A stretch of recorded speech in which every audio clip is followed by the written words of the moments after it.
안녕하세요. 백목사의 세상 읽기. 이번 시간은 신사도 운동에 대해서 알아보도록 하겠습니다. 자, 국내의 신사도 운동으로 인한 문제가 끊임없이 제기되고 있다. 하지만 신사도 운동이 무엇인지 추상적으로만 인지하는 경우가 적지 않다.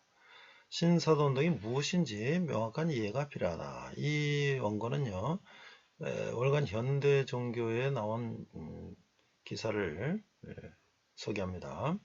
자, 어떻게 시작했나? 신사도 운동은 피터 와그너에 의해 본격적으로 시작되었다. 뿌리는 1900년 아프리카 독립교회 운동이며 1970년경에 나타난 미국의 은사주의 교회들도 영향을 미쳤다고 주장한다. 자, 신사도 개혁운동의 뿌리는 1900년 아프리카의 독립교회 운동이 처음으로 시작된 당시로 올라간다. 1975년경에 시작된 중국 가정교회 운동과 1908년 경에 출현된 라틴 아메리카의 대중교회 운동도 다른 대륙에서 나타난 동일한 연적 현상의 일부분이다. 자, 1970년경에 나타난 미국의 독립적 은사주의 교회들도 현재의 신사도적 개혁운동이 가장 직접적으로 영향을 미친 선구자이다. 이게 피터 와그너의 더미니언 25페이지 나온 겁니다. 피터 와그너는 1970년대에는 거대한 기도운동이 시작되었고 1980년대에는 선지자의 은사와 직임을 인정하고 확증하기 시작했다고 전하며 국제사도연합 ICA International Coalition of Apostoles라는 단체에 정식 사도가 약 500명이 있다고 말한다. 1990년대에는 사도들을 표면에 부각시켰는데 중보기 지도자를 통해서 보이지 않는 세계의 통로를 깨끗게 하고 기름 부음 받은 선자들이 하나님의 메시지를 받으며 사도들이 올바른 판단과 해석과 수행하는 지도력을 발휘한다는 것이다. 제2의 사도 시대에 들어갈 단계가 준비되었다고 밝힌다. 또 현대의 사도와 선지자에 대한 계시는 그보다 더 오랜 옛날인 1830년대 영국의 에드워드 어빙에게까지 소급된다고 보았다. 이에 신사도 운동의 정치와 비판에서는 다음과 같이 비판한다. 1830년대의 어빙 파남, 1900년경 아프리카 독립교회, 남미의 풀뿌리 운동은 그들의 지도자를 사도라고 불렀으며 기적과 표적을 강조하는 신비주의적인 성향을 갖고 있었다. 그럼에도 불구하고 피터 와그너의 주장과 같이 그러한 단체들을 신사도 운동의 직접적인 유래나 뿌리라고 볼 수 없을 것 같다. 오히려 피터 와그너는 고의적으로 1800년대를 언급하며 다른 지역에 대해서 언급함으로써 신사도 운동의 역사성이나 전통을 설명하기 위한 목적이 있거나 신사도 운동의 보편성을 주장하고 싶은 것으로 보인다. 이인교 신사도 운동의 정치와 비판 15쪽에 나온 자료입니다. 이처럼 신사도 운동의 뿌리에 대해서는 어떤 조직이 아닌 하나의 흐름이고 운동인 점에서 시기에 대한 논란이 있을 수 있으나 본격적인 신사도 운동의 시작은 2001년부터 새로운 사도가 시작됐다는 것과 사도의회를 구성하고 임명해 나가고 있다는 점에는 이견이 없다. 자, 무엇을 주장하나? 신사도 운동 말 그대로 지금 시대에 사도의 직책이 있다는 주장이다. 좀 더 정확하게는 신사도적 개혁운동, The New Apostolic Reformation이라는 용어를 사용한다. 자, 초대교회에 있던 사도의 직분이 있었던 것처럼 2001년경부터 제2사도 시대를 맞이한다는 것이다. 피터 와그너는 다음과 같이 사도의 정의를 내린다. 사도란 성령이 교회들에게 하시는 말씀을 듣고 하나님 나라의 확장을 위하여 적절하게 이를 기획함으로써 주어진 사회의 영역에서 교회의 기반이 되는 행정체계 확립을 위한 권위를 가지고 하나님에 의해 보내심을 받은 자이며 은사가 주어진 훈련되고 위임된 기독교 지도자이다. 이 피터 와그너 더미니언 34쪽에 나온 얘기입니다. 그러면서 사도라면 갖춰야 할 부분을 언급하는데 사도들에게는 영적 은사가 있고 사도들은 분명한 과업 혹은 부르심이 있고 사도들은 뛰어난 성품의 소유자고 사도들에게는 따르는 자들이 있다. 사도들은 비전이 있다고 전한다. 또 선지자와 사도의 관계에 대해서 선지자는 사도에게 복종한다. 하나님은 선지자에게 말씀하신다. 선지자는 사도에게 말한다. 사도는 판단하고 평가하고 전략을 짜고 실행한다며 피터 와그너는 사도의 역할을 제시한다.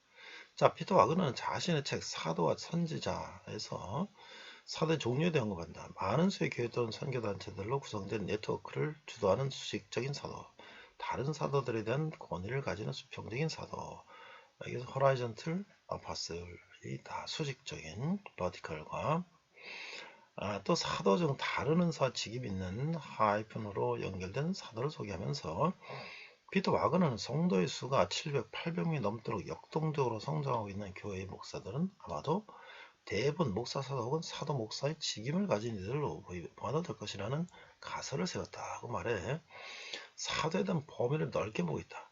마지막으로 교회라는 경계 영역에서 사역하는 앞의 세 사도와 달리 교회 바깥에서 사역하는 일터의 사도가 있다.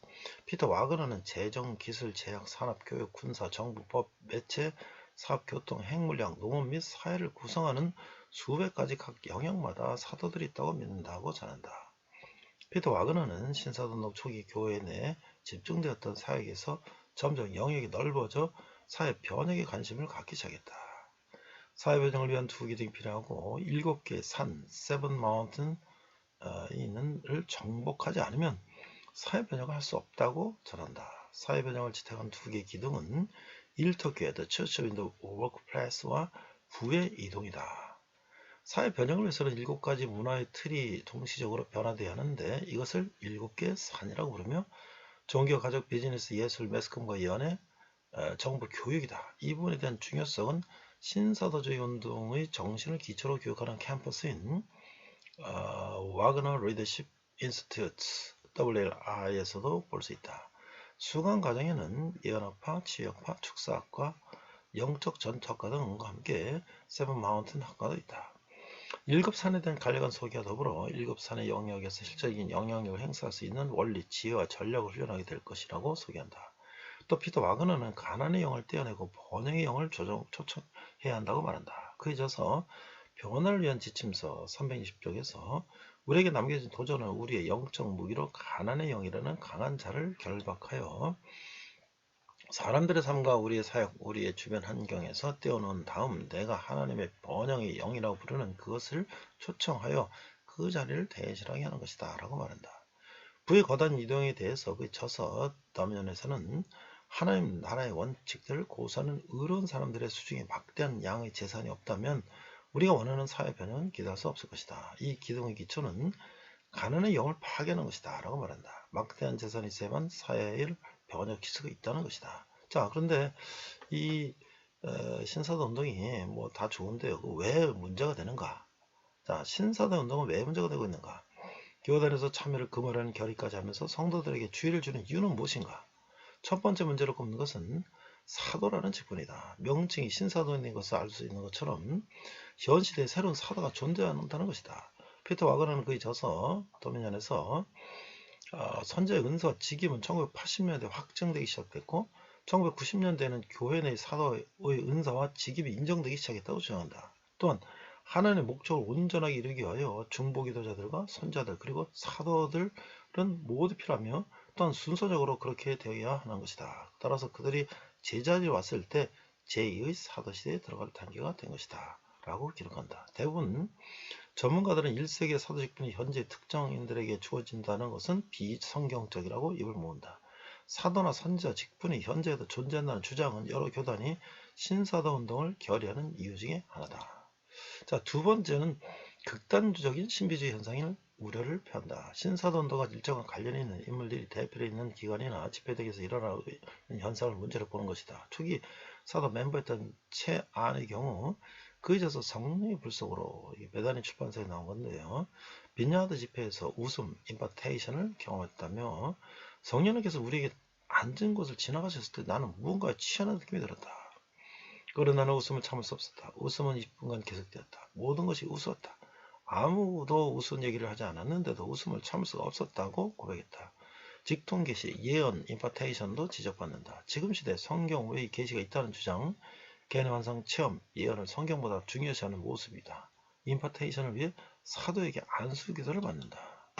자, 이 과정에서 웃음, 쓰러짐, 진동을 느끼기도 하며 금가루, 금이빨 등 성경에 나오지 않는 현상들을 성의 역사라는 주장에 대한 비판이 거세다.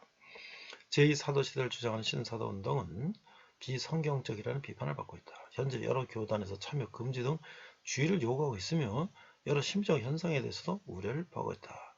신사도 운동의 문제와 활동에 대한 정보는 문제를 인지하고 주의하는 데 도움을 받을 수 있을 것이다. 이게 현대 종교에서 2021년에 게재한 신사도 운동에 대한 이해였습니다. 이상 백목사의 세상 읽기였습니다. 네, 이번 주는 요한계시록 9번째 시간으로서 바벨론의 멸망, 그리고 부제는 신사도운동, 이런 주제를 가지고 말씀을 나누고자 합니다. Today is the ninth week of the Revelation sermon. Today's title is The Destruction of Babylon, and the Bible's title is The New Apostolic Movement. 오늘 본문은요, 요한계시록 17장 14절인데요. 한 절 읽겠습니다. 그들이 어린 양과 더불어 싸우려니와 이런 양은 만주의 주시오 만왕의 왕이시므로 그들을 이기실 터이요 또 그와 함께 있는 자를 곧 부르심을 받고 택하심을 받은 진실한 자들도 이기리로다. The Revelation chapter 17 verse 14, They will wage war against the Lamb, but the Lamb will triumph over them because he is Lord of Lords and the King of Kings, and with him will be his called, chosen and faithful followers. 자, 우리 비밀을 아는 성도는 요동하지 않는다. 계시록 17장 1절에서 8절 말씀인데요. 큰 음료의 정체가 이렇게 나타나고 있습니다. 17장 1절. 큰 음력이 내릴 심판인데요. 또 7 대접을 가진 7 천사 중 하나가 와서 내게 말하여 이르되 이리로 오라. 많은 무리에 있는 앉은 그 큰 음료가 받을 심판을 내게 보이리라. 2절 땅의 임금들도 그와 더불어 음행하였고 땅에 사는 자들도 그 음행에 포도주를 취하였다 하고 3절 곧 성령으로 나를 데리고 광야로 가니라. 내가 보니 이 여자가 붉은빛 짐승을 탔는데 그 짐승의 몸에 하나님을 모독하는 이름들이 가득하고 7머리와 10뿔이 있으며 그 여자는 자주빛과 붉은빛 옷을 입고 금과 보석과 진주로 꾸미고 손에 금잔을 가졌는데 가증한 물건과 그의 음행에 더러운 것들이 가득하더라. 5절 그 이마에 이름이 기록됐으니 비밀이라 큰 바벨론이라 땅의 음녀들과 가증한 것들의 엄이라 하였더라. The saints who knows the secret will not be shaken. Revelation chapter 17 verse 1 to 8. The identity of the great pastor Babylon, the prostitute on the beast. Chapter 17 verse 1. One of the saved angels who had the saved bowls, 7 bowls, came and said to me, Come, I will show you the punishment of the great prostitute who sit by many waters. 2. With her the kings of the earth committed adultery, and the inhabitants of the earth were intoxicated with the wine of her adulteries. Verse 3. Then the angel carried me away in the spirit into the wilderness. There I saw a woman sitting on a sacred beast, a scarlet beast, that was covered with blasphemous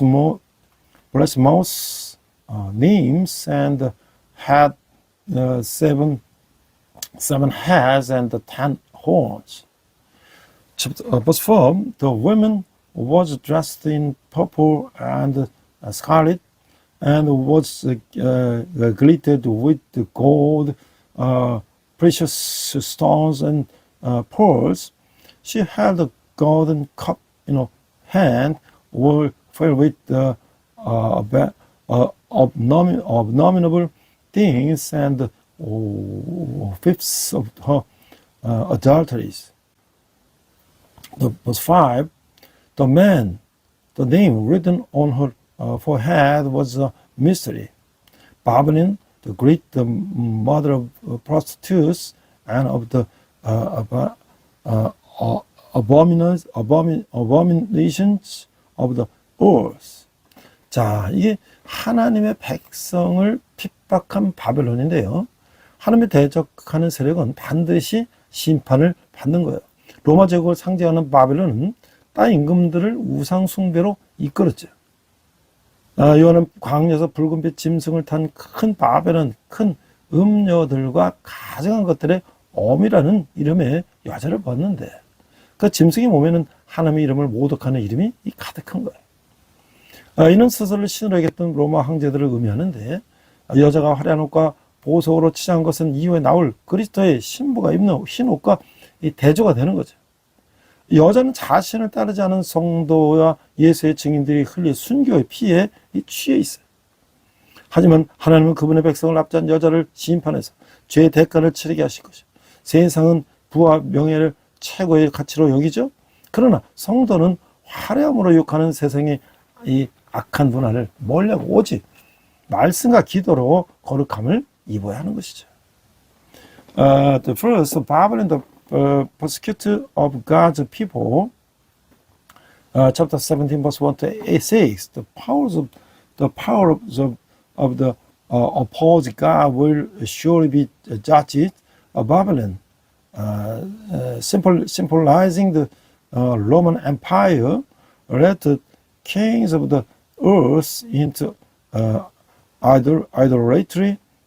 In the wilderness, John saw a woman named Babylon the Great, the mother of the harlots and the abominations, riding on a scarlet beast, whose body was covered with the names that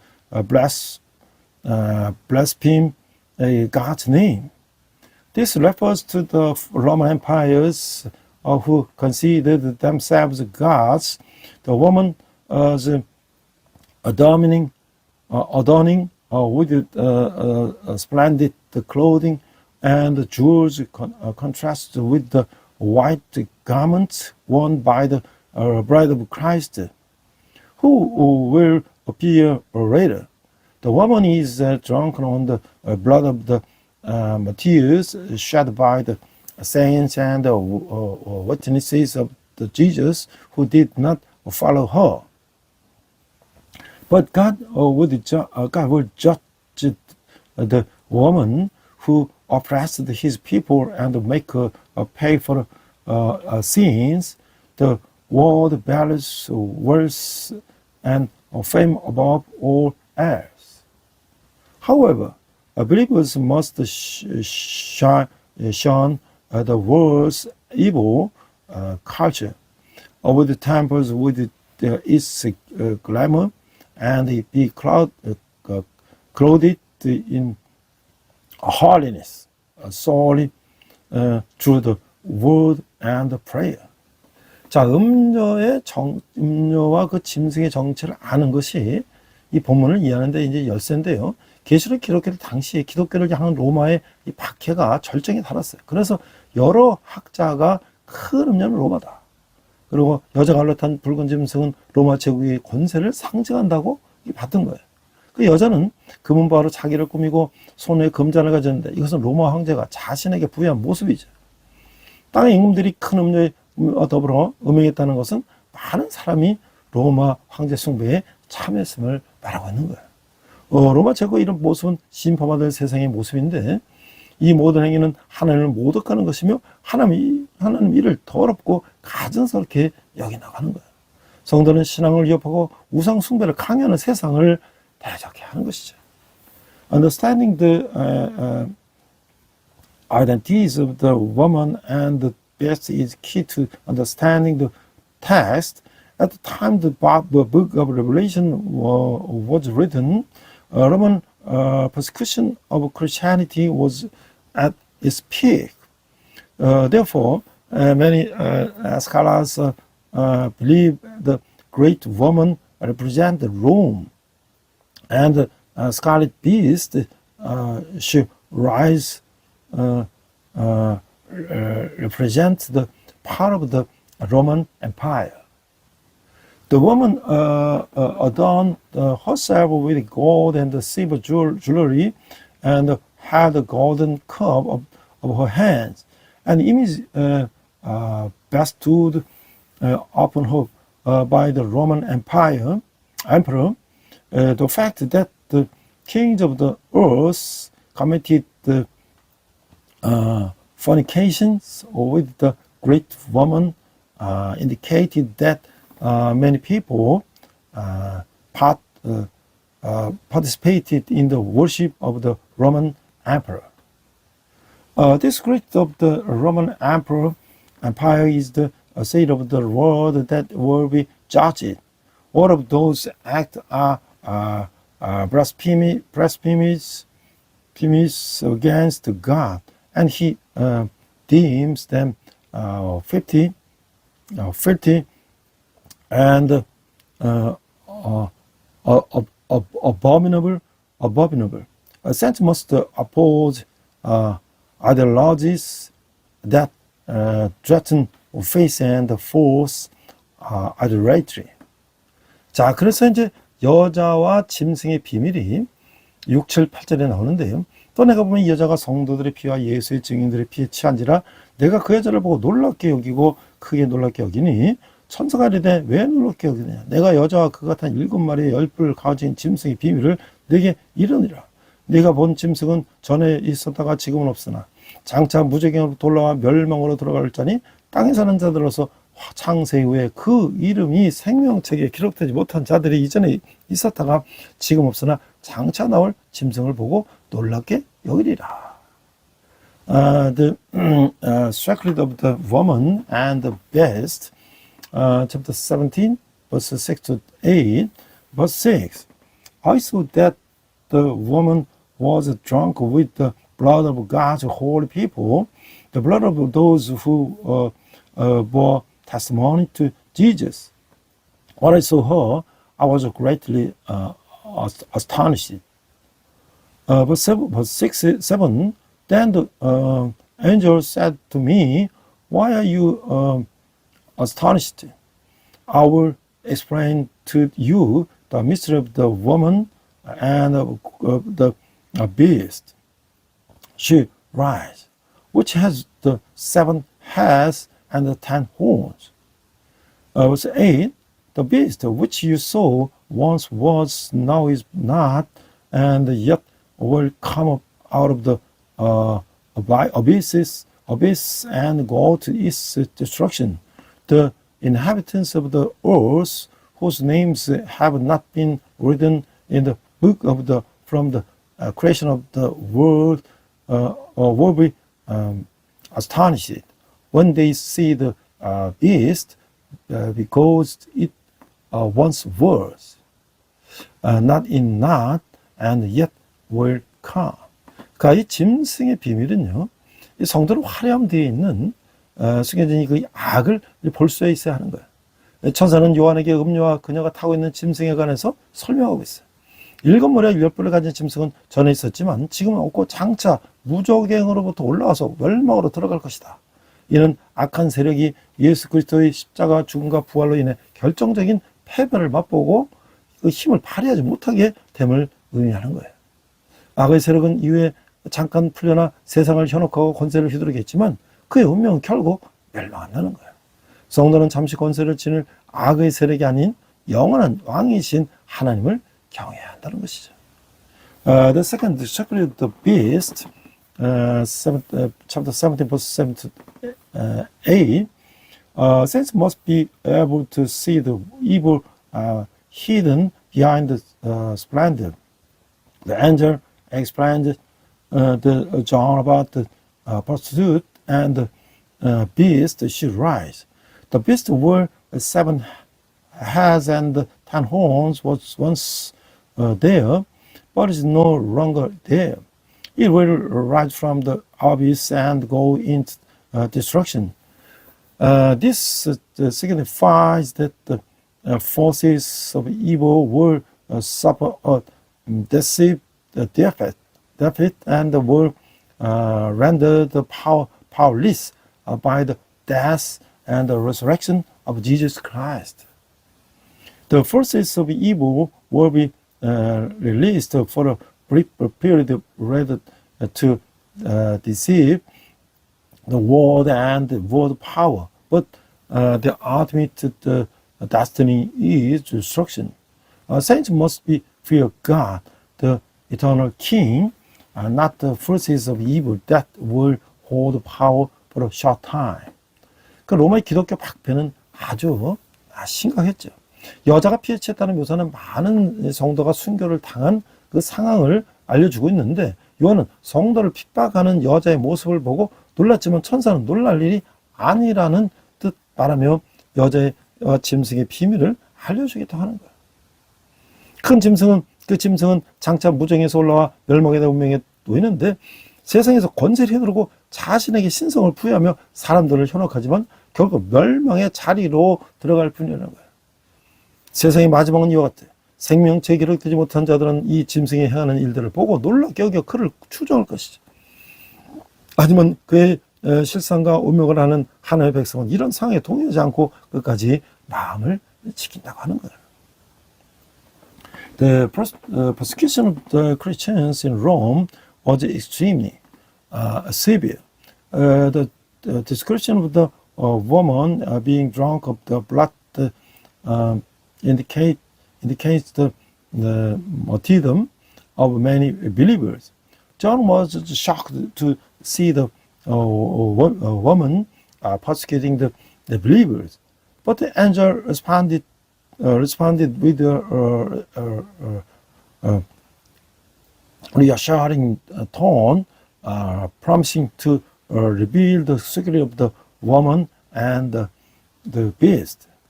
The beast is destined to rise from the abyss and be destroyed, and world's power of the world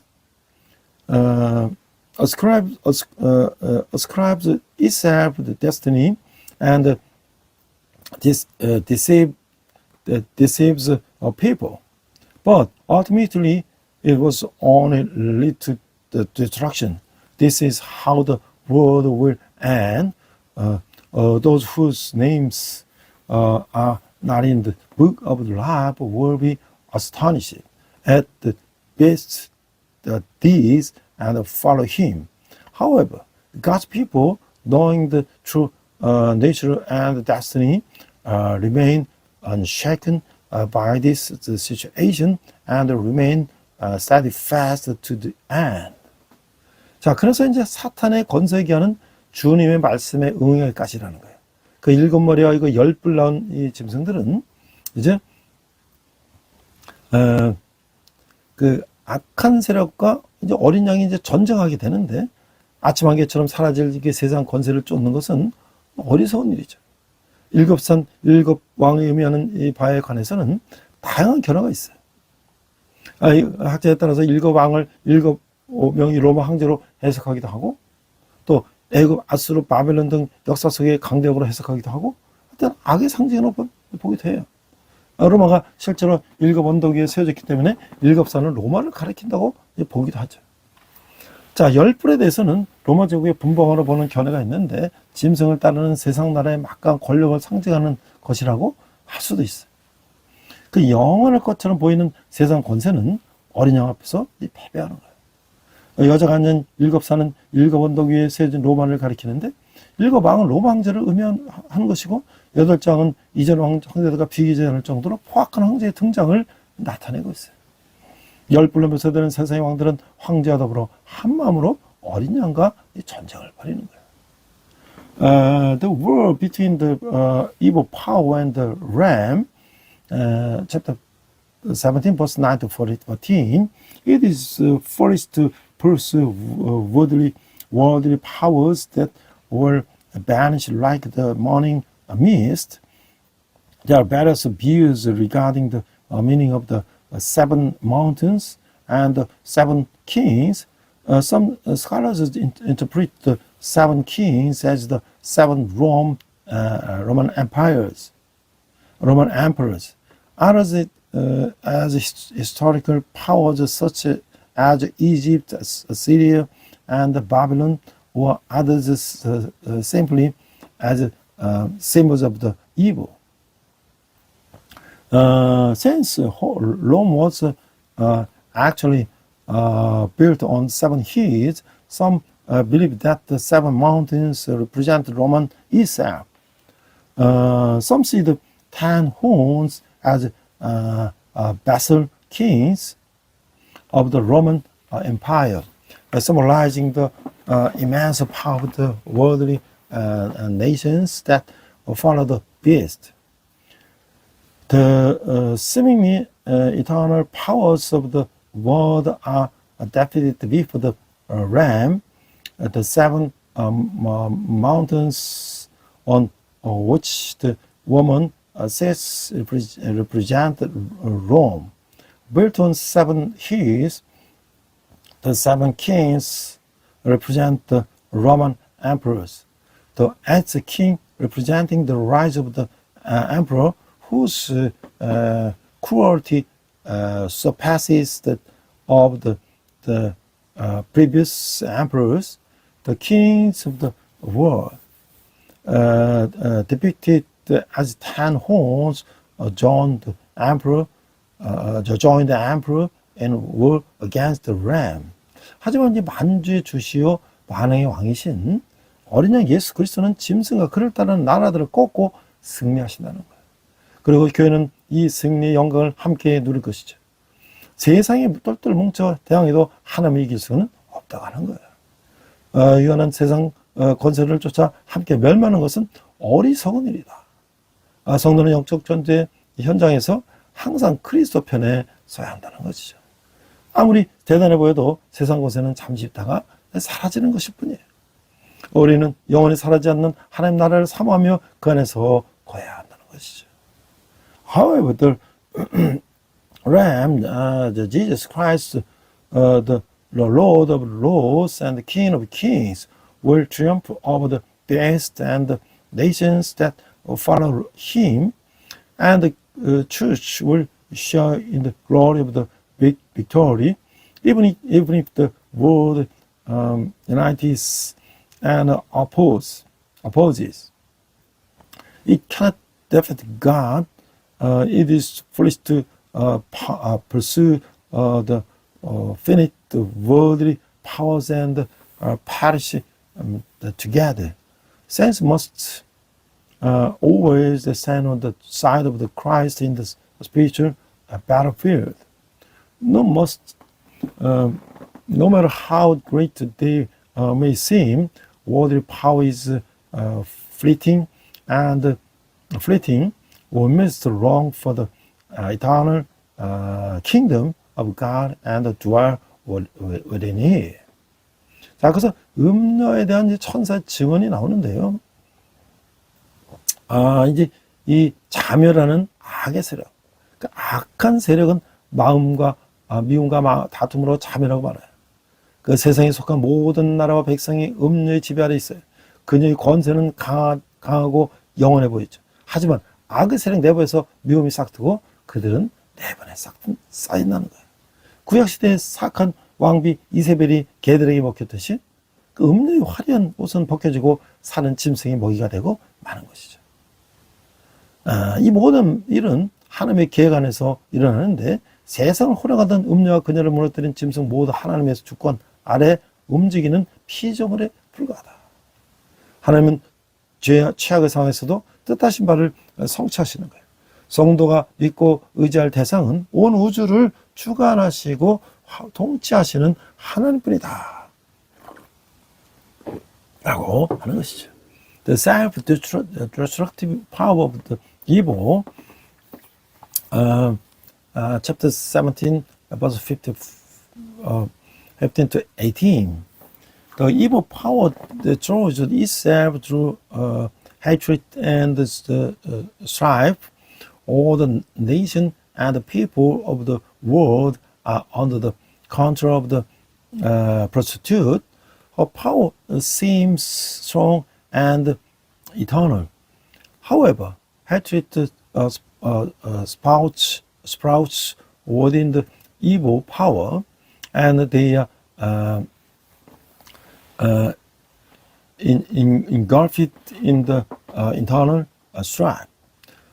Just as the wicked queen Jezebel was devoured by the dog in the Old Testament, 2 Kings 9:36. The prostitutes, the splendid garments are stripped away, and her flesh became the food for wild beasts. All of this occurs within God's plan. Both the prostitute who once commanded the world and the beast that overthrew her are merely creatures operating under God's sovereignty. Even in the world of the circumstances, God accomplished His will. The only one upon whom believers can place their faith and reliance is God, who rules and governs the entire universe. 하나님은 악한 세력들끼리 서로 미워하며 싸우다가 함께 망하도록 내버려 두시는 거예요. 본문에서 이런 언양과 짐승의 이 전쟁은 미래형으로 표현되는 것이죠. 이것은 곧 오게 될 마지막 전쟁을 예고하는 것이에요. 사탄에 속한 자들 사이에서 분열이 일어나 음녀가 짐승에 무너지고 짐승은 땅의 힘들과 그 군대를 모아 아마겟돈에서 어린 양과의 전쟁을 일으킬 것이죠. 하지만 전쟁의 결과는 그들의 완전한 파멸이에요. 이런 양과 그의 편에 선 자들이 최종적으로 승리할 것이죠. 로마 황제는 하나님을 밀어내고 자신을 신격하며 영원한 제국을 꿈꿨어요. 그러나 결국 비참하게 멸망하는 곧 말았다는 것이죠. 로마의 어리석은 모습은 여전히 스스로를 높이려고 하는 세상 나라의 경고가 되는 것이죠. God allows the evil forces to bathe each other while watch other and ultimately perish together. In this passage, the war between the ram and the beast is expressed in the future tense, seeming to foreshadow the final war that will soon come.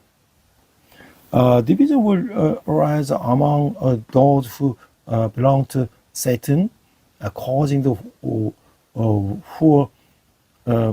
to fall to the beast, who will then gather the kings of the earth and then armies to wage war against the ram at the Armageddon. However, the result of the war will be their complete destruction. The ram and those on the side will ultimately be victorious. The Roman emperors pushed aside God, defied themselves, and dreamed of an eternal empire. However, they ultimately met with a tragic downfall.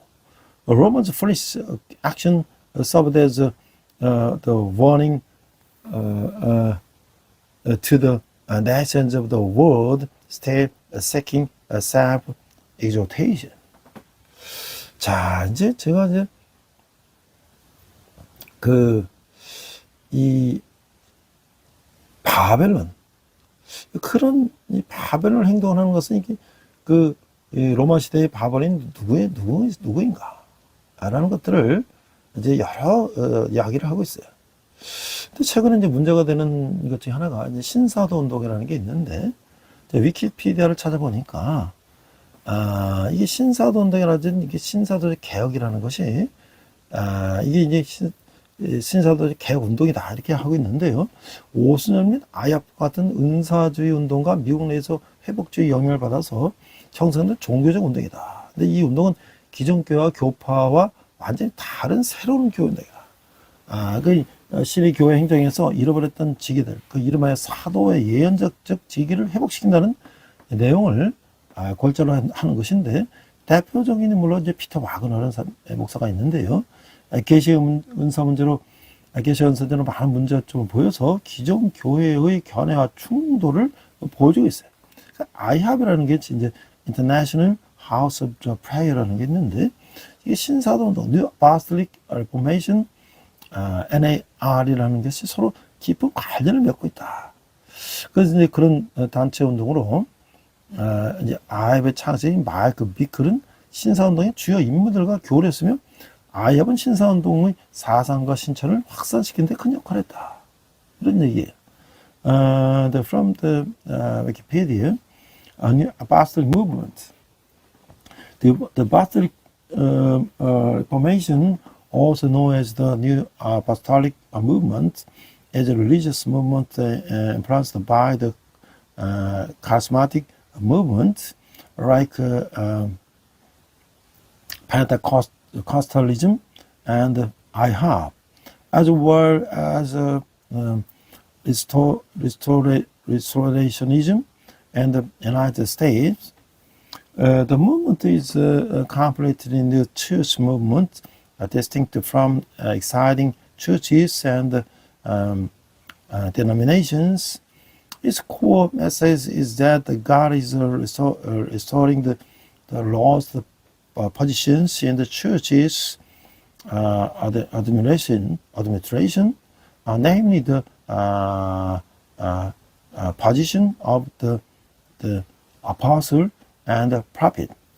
Prominent figure is Peter Wagner. It presented many problems regarding revelation and gaps, clashing with the views of the establishment churches, the International House of Prayer, IHOP, and the New Apostolic Reformation, NAR, are deeply intertwined organization and movements, sharing theological similarities and a shared history. I have found Mark Bickle interacted with the key figures in the movement, and I have played a significant role in the spreading its ideas and practices. 자, 그 기본 신앙은 뭐냐면, 신사도 개혁이라는 것이 그 오순절미 은사제 운동인데, 그리고 성령의 각 신자들 속에서 지속적으로 행하는 사역의 성격에 대한 이 전통들이 해석의 뿌리를 두고 있는데요. 오순절 기독교 일부와는 달리 이 운동은 각 신자들에 대한 그리스도의 직접적 계시, 예언, 그리고 치유와 같은 기적 행사를 포함하고 있다는 거예요. 그 교회를 구원받은 신자들의 한 몸으로 여김에도 불구하고 대부분의 복음주의 개신교가 그러듯이 신사도적 개혁은 교회 리더십의 성격에 관한 관점에서 보다 넓은 개신교 전통과 구별대로 가는 거야. 오중사역의 교리가 특히 그 핵심을 차지하는데 이는 신약성서의 다음 같은 구절에서 비전통적 해석에 따른 것이에요. 자, 에베소 4장 11절에 보면 그가 혹은 사도로 혹은 선지자로 혹은 복음 전환자로 혹은 목사와 교사로 주셨으니 이게 5개죠. 이는 성도를 온전케 하며 봉사일을 하게 하며 그리스도의 몸을 세우려 함심이라. The basic beliefs, movements and the interpretations of the nature of the Holy Spirit's ongoing ministry within the individual believers. Unlike some Pentecostal Christian traditions, this movement embraces Christ's direct revelation to individual believers, purpose, and miraculous acts such as the healing. Despite viewing the church of the truth to the body of the saved the believers, the New Apostolic Reformation like most evangelical Protestants, seeks to distinguish this from the birth of Protestant tradition and views on the nature of the church leadership. The doctrine of the fivefold ministry is particularly the central, dwelling on non-tradition interpretation of the following New Testament passage. The Ephesians chapter 4 verse 11. So Christ himself gave the apostles, the prophets, the evangelists, the pastors, and the teachers. 자, 이 기독교 작가인 그 포레스트 와일드는 신사도 개혁에 대해서 오순절주의 열광적 예배 및 초자연적인 일에 대한 강조를 취하고 거기에 아드레날린 샷을 쏘았다라고 이제 말하게 됐어요. 그러니까 월드는 또 신사도 개혁과 연관된 사람들이 신앙은 기괴함으로 나간다. 기괴함으로 나간다며 이는 성서 문자지를 극단으로 끌어올리는 것이라고 덧붙였어요. 신사도 개혁의 조직은 해당 지도자들 중 다수가 2012년 미국 대통령 후보 릭 페리를 지지하는 등 점차적으로 정책 활동의 모습을 띄고 있다라고 하는 것이죠. Person also Forest World has described the new apostolic reformation as taking the zealous worship and supernatural emphasis of the Pentecostalism and giving it a adrenaline shot. Ward further added that the face of those associated with the new apostolic reformation strategies toward the bizarre, attacking biblical literalism to the extreme. The New Apostolic Reformation organization have increasingly become politically active, with many of the leaders endorsing a rich party for the 2012 U.S. presidential nomination.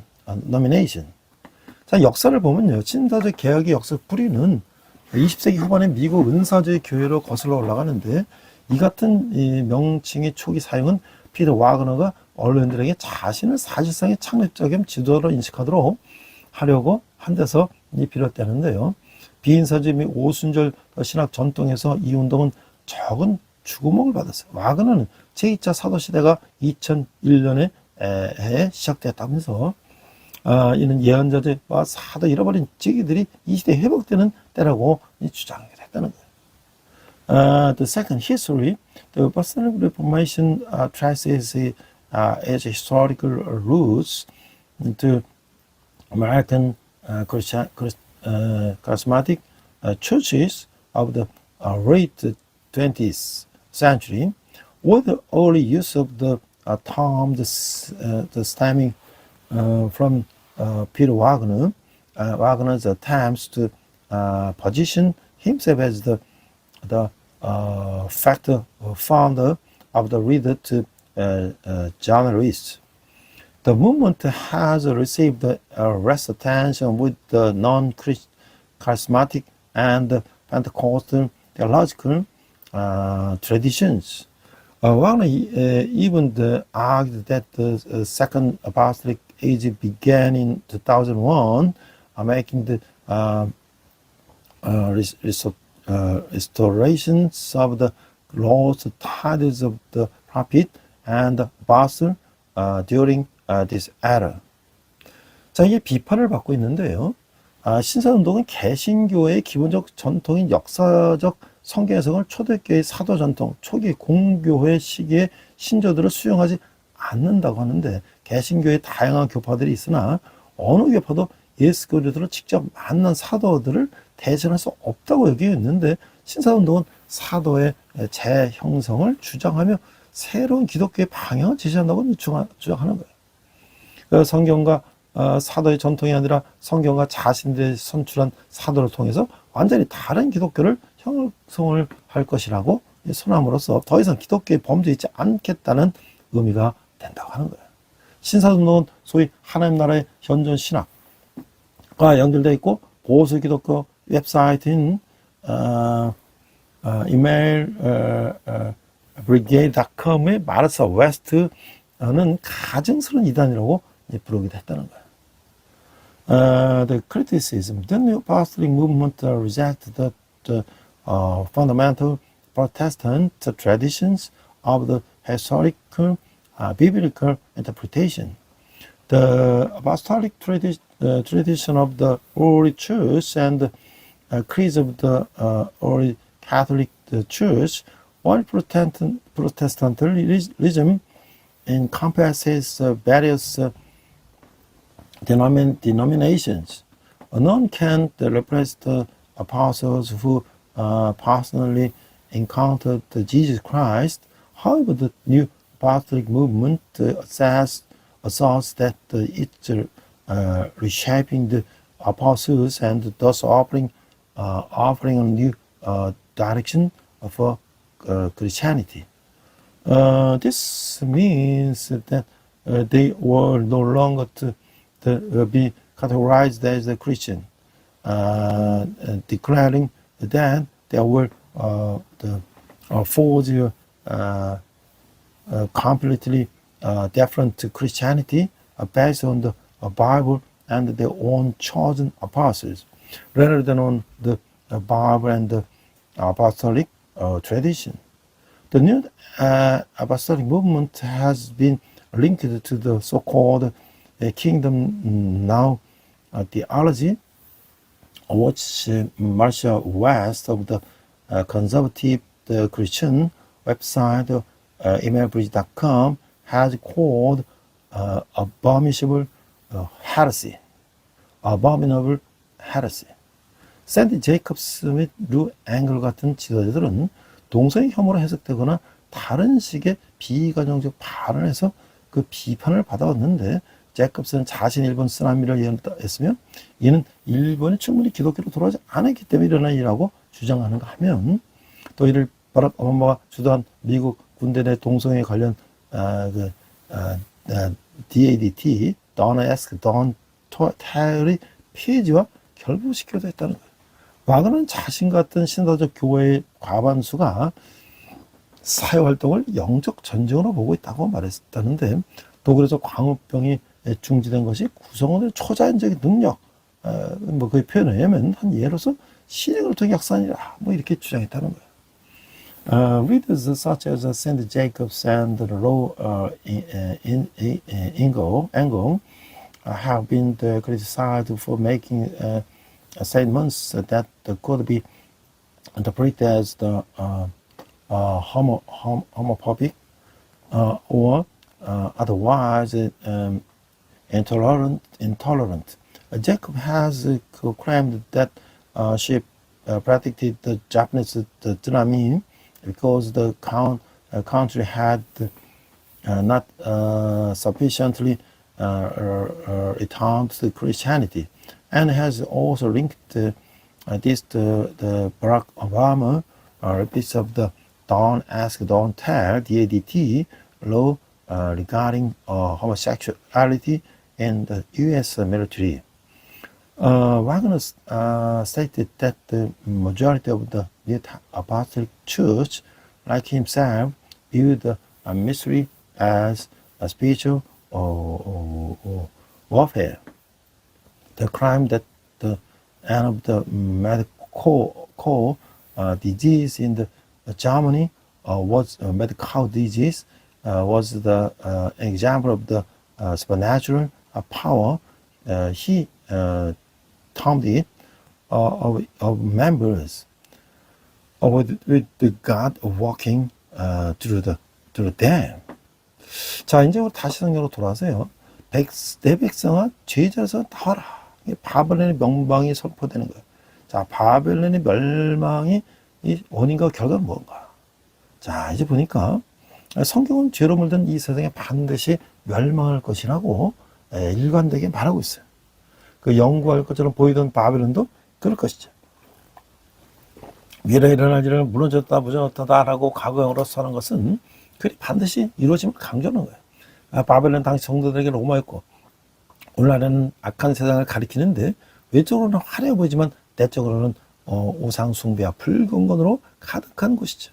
하나님이 진노의 심판을 내리신 때 그곳으로 사망과 애통함이 가득하게 되는 거예요. 그래서 하나님은 그분 백성에게 권면하고 계시는 거죠. 내 백성아 거기서 나와 그의 죄에 참여하지 말고 그가 받을 재앙을 받지 말라. 부와 음행을 추구하는 바벨론에 동원되지 말고 악한 길에서 속히 떠나야 한다는 것이죠. 하나님의 소유된 거룩한 백성은 세속의 가치관을 따르지 않는 것이죠. The Bible consistently says that this sin that tainted a world will inevitably be destroyed. Even Babylon, seemingly eternal, will be destructed. The past tense description of a future event, she is fallen. Verse 2 emphasizes the certainty of the eventual fulfillment. Babylon was Rome to the saints of that time, and today represent of the wicked world. It may appear outwardly magnificent, but inwardly it is filled with adultery and ungodliness. When God brings His wrathful judgment, it will be filled with death and sorrows. Therefore, God administers His people. Come out of her, my people, so that you will not share in her sins, and so that you will not receive any of her plagues. We must not be conformed to Babylon, which punishes, which pursues wealth and sexual immorality, but must quickly turn from the evil ways God, the holy people He owns, possessions, do not follow worldly the values. 그래서 이제 그 주 안에서 이 안타까운 외침을 이제 외치고 있어요. 그 18장 4절에서 8절을 보면 그 하나님의 심판은 엄중하며 그 죄에 참여한 사람들은 반드시 그 대가를 치르게 된다. 그런 악인의 결과 그 행위를 따르지 않은 사람은 하나님의 재앙으로부터 보호하시는 거예요. 이 바벨론의 이말 재앙이 예고되는데 바벨론의 죄악은 하늘에 삼쳤고 그 하나님은 그 불의를 기억하신다는 거예요. 그 결과 순식간에 여러 재정이 세상에 한꺼번에 재앙이 임하고 하나님의 심판이 초월기에 들어간 긴장된 상황 속에서 하나님은 그분의 백성을 향해 그들의 죄악에서 동참하지 말고 거기서 나라고 외치시는 거예요. 하나님은 그분의 백성이 악인들과 함께 멸망하기를 원하지 않으시는 거죠. 지금 하나님은 세상을 향해 죄인의 길로 서지 말고 의의 길, 생명의 길로 나오라고 외치고 계시는 거예요. God's judgment is severe, and those who participate in sin will surely pay the price. However, God protects those who do not follow the path of the wicked and their deeds from disaster. Now the disaster that were before Babylon is foretold. Babylon's inequity has reached the heaven, and God remembers its injustice. As a result, the multiple disaster will attract stimulously in an instant, and this the tense situation. But God's judgment imminent. God cries out to His people, "Come out of there and do not participate in their sins." God does not want His people to perish along with the wicked. Even now, God calls out to the world not to stand on the path of the sinners, but to step onto the path of the righteousness, the path of life. 그래서 이제 그 견고한성일지라도 한순간에 무너진다는 거예요. 그래서 18장 9절 이하를 보면 한순간에 무너지는 이 바벨론을 볼 수가 있죠. 근데 바벨론을 향한 이 애가를 부르는 거예요. 세상 사람들이 추구하는 최고 가치는 재물이죠. 바벨론의 멸망을 보면서 안타까워하는 이들이 있어요. 세상의 왕들, 상인들, 그리고 모든 선지자와 선원들이죠. 그들은 영원할 것 같은 바벨론의 짧은 시간에 멸망을 안하게 애가를 부르죠. 또한 자신들이 더는 바벨론에 불을 얻기 못하게 됨을 안타까워하는 것이죠. 그 상인들의 슬픔을 표현한 노래가 가장 긴데 그들이 취급했던 품목 중에 사람의 영혼도 포함되는 거예요. 이를 통해 우리는 세상의 사람보다 물질을 더 귀하게 여긴다는 것을 알 수가 있는 거예요. 도를 위해서라면 사람의 영혼도 사급할 정도로 물질은 매력적인 것이죠. 성도가 악한 세상에 물들지 않으면 만몬, 부, 재물에게 무릎 꿇지 말아야 하는 것이죠. 우리는 하나님과 세상 재물을 동시에 섬길 수가 없는 것이죠. Lamentation for Babylon, chapter 18, verse 9 to 20. In highest valley passed by the words of Hebrews verse, there are those who lament the fall of Babylon, kings of the world, merchants and the captains and the soldiers. They lament the sudden fall of Babylon, which seemed eternal. They also lament the loss of their wealth and due to Babylon. The merchants, the songs expressing their sorrow is the longest and includes the human souls among the goods they dealt in. This demonstrates the world of balance material things more than people. Material things are so attractive that even human souls are bought and sold with wealth. If believers to avoid being corrupted by this evil world, they must not bow down to the mammon, wealth, material possessions. We cannot serve both God and the worldly possessions. 그러니까 하나님 심판이 돌아자 땅에서 슬피며 통곡한 소리가 들리죠. 음해하고 사치하고 이 일삼던 세상의 왕들은 불타는 연기를 보면서 가슴을 치며 투하고 상인들은 자기 사업이 한순간에 망한 것을 이제 슬퍼하죠. 이들은 하나님의 심판을 멀리 서서 바라보며 불안함에 애통하죠. 상인들은 물품에는 노예분과 목숨까지 있었죠. 권력과 세상은 결국 험하게 살아갈 것이죠. 우리는 세상의 권력이 멸망이 씨앗될 수도 있고 풍요가 하나님의 품목 떠나게 하는 계기가 될 수도 있다는 것을 기억해야 한다는 것이죠. As God's judgment arrives of whipping and wailing are heard across the earth, and the king of the earth who have indulged in the formation and the luxury, the whip and wail and fear as they see the smoke of the burning flames, the vengeance of the merchant and the maritime traders destroyed in an instant. Power and wealth are ultimately fleeting and meaningless. We must remember that world power can be the seed of the destruction, and that the wealth can be the catalyst for us to leave God's embrace. 그래서 큰 맷돌이 이제 바다에 던져지는 거예요.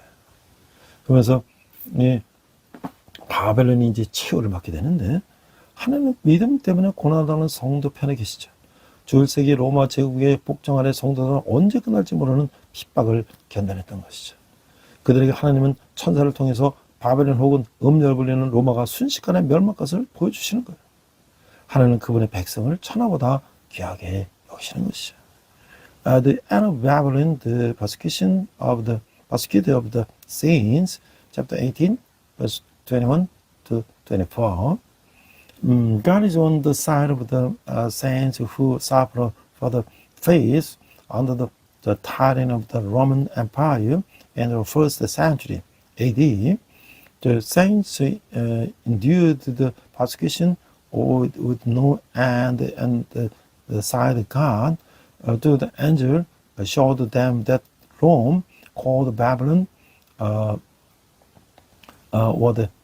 war would be destroyed in instant. A rugged milestone like a storm dropped it into the sea will sink the depths. This will be the fate of Babylon, Rome, or the forms of pleasure and economic activity will cease. Every day the spectacles like the marriage will cease, and even the merchants who had dazzled the nations will face their end. The reason for the judgment is not only the adultery, but also the persecution of the saints. 자, 그래서 이제 하나님은 심판을 하신다고 하시는 거죠. 그래서 이제 하나님의 심판은 확실하고 분명하고 누구도 돌이킬 수 없죠. 바벨의 멸망에 애가여 하나님의 공의로우심이 심판에 대한 창가가 풀려 퍼지는 거예요. 무소불위의 권력을 행사하던 풍요롭고 거대한 지구 바벨론이 바다에 던져지는 돌처럼 순식간에 사라질 줄 어찌 우리가 알았을까? 이들이 헛된 영화에 취해 있던 동안 고통과 환난을 통과하던 사람들은 피를 흘리며 바벨론 도상에서 쓰러졌어요. 바벨론이 악행에 찌들어 가고 있는 동안 선지자와 성도와 땅에 죽임을 당한 모든 자의 피가 바벨론을 적시고 있었던 거예요. 하나님은 성도가 당하는 핍박과 환난을 외면하지 않으신다는 거예요. 하나님은 순교자의 피를 기억하시고 세상의 죄악을 심판하신다는 것이죠. God's judgment is the sudden and unequivocal, and no one can turn back or turn back. Following the lament of Babylon destruction, a hymn of praise for God's righteous judgment resounds. Who could have known that Babylon, the prosperous and the vast empire that once with it absolute power, a world would vanish in an instant like a stone thrown into the sea. Jeremiah 51, 63 to 64. While these people were intoxicated by vain glory, those who endured the suffering and the tribulation fell, shedding blood on the road to the Babylon. While Babylon was consumed by wickedness, the blood of the prophets, saints, and all who were slain on earth drenched Babylon. God does not turn a blind eye to the persecution and the tribulation of the saints. God remembers the blood of the martyr and judges the world's sins. 자, 우리가 그래서 이제 깨어있는 삶이 중요하다. 이 세상에 이제 우리 생각보다 훨씬 위험한 것이죠. 사탄은 우리가 알지 못하는 사이에 우리를 시험에 들게 하고 성도라고 해서 이 시험에 비켜갈 수는 없는 거예요. 목회자나 교인을 보면 직감적으로 그가 기도 생활을 열심히 하는지 안 하는지 감이 오는 거예요. 신앙의 열정이 있던 사람이 어느 순간 멍해지면서 되게 돈 버는데 얼이 빠진 것이. 그런 경우 점점 주민에 잘 보이지 않거나 대충 예배하는 거 겨우 참석하면서 교회를 들르는 정도가 되는 거예요. 그러나 어느 날 처절한 통곡의 기도 소리가 들려보면 그 교인인 것이죠. 그런 후에는 이제 목회자에게 상담을 요청하죠. 이쯤 되면 목회자는 긴장하게 되는 거예요. 목회자는 이 상담을 요청하면 이건 사건이 아주 심각해서 이게 터진 것이다 라고 생각한다는 것이죠. A life of the awakening is important, ready overflow. This world is much more dangerous place that we realize. Certain times also without us even realizing it, even as believers, we can avoid this temptation. A pastor can intuitively the sense of whether a congregation, a member, is diligent in the prayer or not. When someone who was once passionate about their faith suddenly loses their mind, it's usually because they are obsessed with making money. In such cases, they gradually became absent on Sunday, or they barely attend the services, only stopping by church.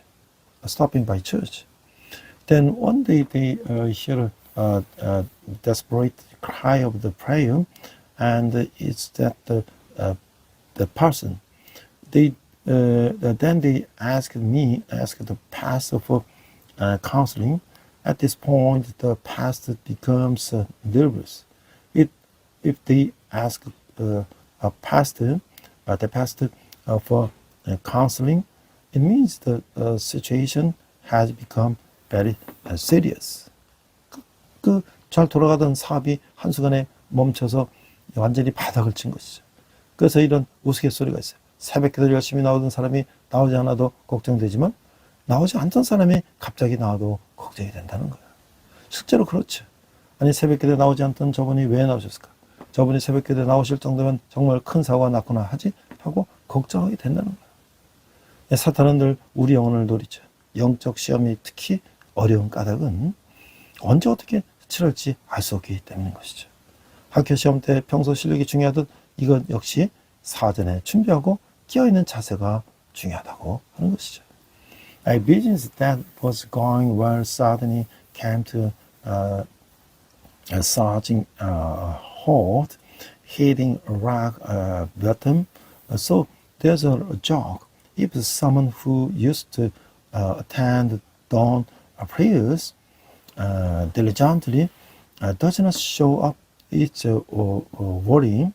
But someone who never shows up suddenly shows up, it's worrying too. That's true. You start to worry, thinking, why is the person who never showed up for the dawn prayer coming? If he's even showing up, something really big must have happened. Satan, it always targeting our souls. Spiritual trials are particularly difficult because we never know when or how they will occur. Just as prior performance is crucial for school exam, advanced preparation and the vigilant attitude are equally crucial. 기도하겠습니다. 하나님 아버지, 주님을 따르지 못해 마음 아파하기보다 작은 손해 때문에 통했던 저를 용서하소서. 순식간에 없어질 돈, 명예, 권세를 내려놓고 영원하신 말씀을 붙들어 심판까지 기쁨과 찬양의 자리를 지키게 하여 주시옵소서. 예수님 이름으로 기도했습니다. 아멘. Let's pray. Forgive me for grieving over small losses rather than being heartbroken over the following you. Help me to lay aside the fleeting pursuit of money, fame, and the powers, and cling to your eternal word, so that I may remain in a price of joy of the praise until your judgment. We praise in Jesus' name. Amen.